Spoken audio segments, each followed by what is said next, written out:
Good morning, my dear students. Hope you all are well. First of all, I would like to wish you a very happy and safe new year. May you all remain happy and healthy in the year to come. Now, let us begin with the types of questions in questionnaire. We have already seen what is a questionnaire. Questionnaire क्या होता है, प्रश्नावली क्या होती है, और आज हम देखने जा रहे हैं कि किस तरह के क्वेश्चंस, किस तरह के सवाल हम क्वेश्चनर के अंदर यूज़ कर सकते हैं, डाल सकते हैं। एक बार मैं आपको पुनः बताऊं कि प्रश्नावली के अंदर हम प्रश्न बनाकर और उसे मेल द्वारा, डाक द्वारा जो भी हमारे रिस्पोंडेंट्स होते हैं उनको भेजते हैं, उनको डाक द्वारा भिजवाते हैं, और साथ में उन्हें ये हम लिखकर भेजते हैं कि आप इनको फला तारीख तक क्वेश्चनर को भर के, प्रश्नावली को भर के और पुनः हमें भेज दें। अब किस तरह के सवाल, किस तरह के क्वेश्चंस हम किसी भी प्रश्नावली के अंदर इंक्लूड करते हैं, वो बहुत ही एक महत्वपूर्ण पहलू होता है क्वेश्चनर का। एक तरह के सवाल जो हम सबसे पहले डालते हैं वो हैं, हम बोल सकते हैं, सबसे पहले हम पूछेंगे नाम, सेक्स, मैरिटल स्टेटस कि भाई विवाहित हैं या अविवाहित हैं, रूरल बैकग्राउंड है या अर्बन बैकग्राउंड है, कौन से उससे आप जो भी ये है कि गांव से बिलोंग करते हैं या शहर से बिलोंग करते हैं। इस तरह के साधारण सवाल, आपका ऑक्यूपेशन क्या है, आपका जो ये है क्या बोलते हैं ऑक्यूपेशन को, अपन काम क्या करते हैं या नौकरी क्या करते हैं वो। उसके बाद एक तरह के सवाल होते हैं बच्चों जिनको हम बोलते हैं डाइकोटोमस क्वेश्चंस।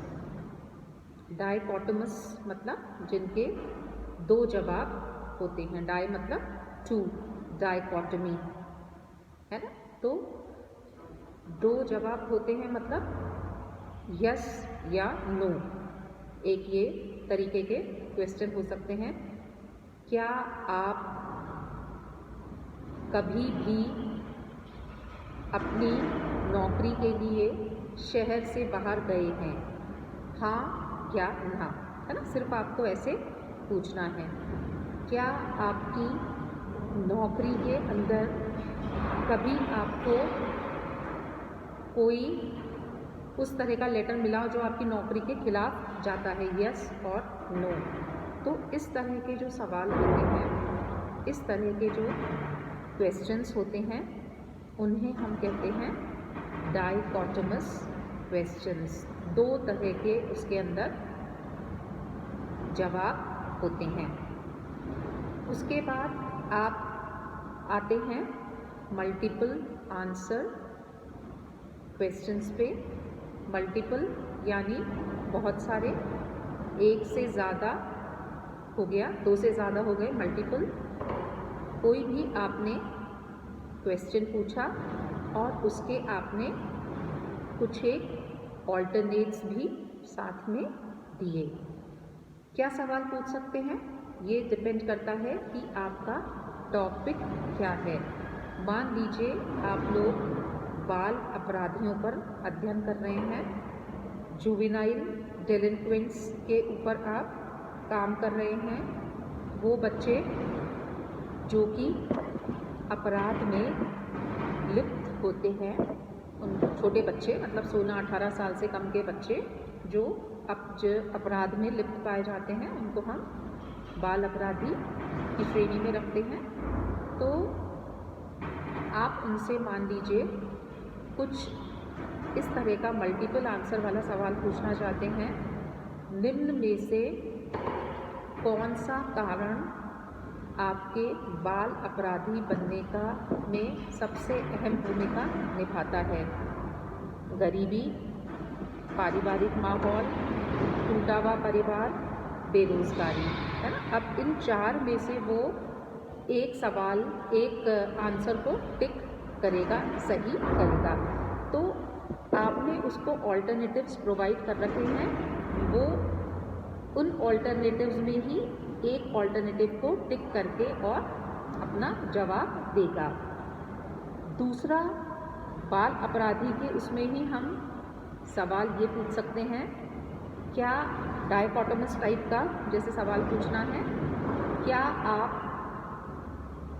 इससे ये जो होते हैं घर जो होते हैं ना जहाँ ये रहते हैं, ये रिहैबिलिटेशन सेंटर से बाहर निकले हैं, हाँ या ना। तो ये हो गया पहला, तो हो गया मल्टीपल चॉइस, और दूसरा हो गया डायकोटोमस क्वेश्चन। अब बच्चों, एक और तरह का महत्वपूर्ण सवाल वो कहलाता है ओपन एंडेड क्वेश्चन, है ना। ओपन एंडेड क्वेश्चन जो होते हैं वो ओपिनियन ओरिएंटेड होते हैं।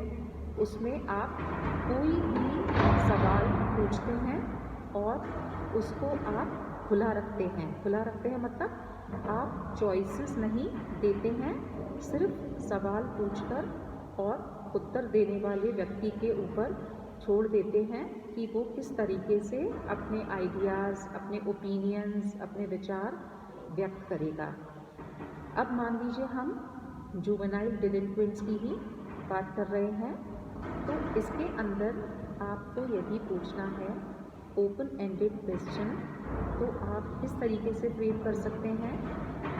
आपकी नज़रों में बाल अपराधियों को सुधारने का सबसे अच्छा क्या माध्यम हो सकता है ना। अब इसके अंदर आपने कोई ऑल्टरनेट्स नहीं दिए हैं, कोई मल्टीपल चॉइसेस नहीं दी हैं, सिर्फ एक सवाल पूछा है और उस सवाल का जवाब देने के लिए आपका रिस्पोंडेंट जो है वो स्वतंत्र है। तो इस तरह का जो क्वेश्चन होता है उसको हम कहते हैं खुले हुए सवाल या ओपन एंडेड क्वेश्चन। तो अब हमने देखा 3 तरह के क्वेश्चंस हमने देखे। सबसे पहले डायकोटोमस, जिनका जवाब हाँ या ना में हो सकता है। दूसरा, मल्टीपल चॉइस के सवाल, जिसमें आप एक क्वेश्चन पूछते हैं, एक सवाल पूछते हैं और उसके अंदर आप चॉइसेस देते हैं to pick one answer. And lastly we have seen open ended questions which are opinion oriented, जिसके अंदर आप सिर्फ सवाल पूछते हैं और जवाब देने के लिए रिस्पोंडेंट आपका पूरी तरह स्वतंत्र होता है। अब हम ये देख सकते हैं कि जो ओपन एंडेड क्वेश्चन है उसका क्या फ़ायदा है और क्या नुकसान है ना। एडवांटेज एंड डिसएडवांटेज क्या है इसका। तो बच्चों, ओपन एंडेड क्वेश्चन का सबसे बड़ा फ़ायदा ये है कि रिस्पोंडेंट कहीं पर भी बंधा हुआ नहीं है आपके हिसाब से प्रश्न का जवाब देने में। He is free to answer in his own manner. अपने विचार अपनी तरीके से वो व्यक्त कर सकता है। अब नुकसान की जब हम बात करते हैं, डिसएडवांटेज की जब हम बात करते हैं, तो हम कह सकते हैं कि इतने सारे व्यक्तियों के जिनके हम क्वेश्चनर एनालाइज करते हैं, टैबुलेट करते हैं, क्लासिफाई करते हैं, उन सब के आंसर्स अलग अलग तरीके के होंगे। तो while tabulating we will have difficulty in analysing the questions. इतने सारे सवालों के सबके अलग अलग तरह के जवाब जब हम एनालाइज करेंगे तो उस समय हमें दिक्कत का सामना करना पड़ सकता है। इसी तरीके से मल्टीपल आंसर क्वेश्चंस जो होते हैं, मल्टीपल चॉइस क्वेश्चंस जो होते हैं, उनका क्या फ़ायदा होता है। चूँकि आपके पास 4 ऑल्टरनेटिव्स दिए हुए हैं, तो आपको जब भी आगे टेबुलेशन करना होता है, डेटा एनालिसिस करना होता है, ये बहुत ही सुविधाजनक होता है। मान लीजिए आप किसी की एजुकेशन के बारे में सवाल कर रहे हैं, तो आप लिख देंगे 10th तक पढ़ा हुआ है, हाई स्कूल है, कॉलेज ड्रॉप आउट है, बीए पास है या पोस्ट ग्रेजुएट एंड मोर, तो वो उस आंसर को टिक करेगा और आपके लिए while analysing data it will be very easy for you. तो ये उसका फ़ायदा होता है। और डिसएडवांटेज में क्या डिसएडवांटेज रहेगा कि व्यक्ति आपके दायरे से बाहर नहीं निकल सकता। जो आपने पूछा है उसी के अंदर से उसको सवाल का जवाब चुनना है। तो ये कुछ एक फ़ायदे और नुकसान हमने देखे open ended and closed ended questions के। आज के लिए हम अपना लेक्चर यहीं समाप्त करते हैं बच्चों। Good day.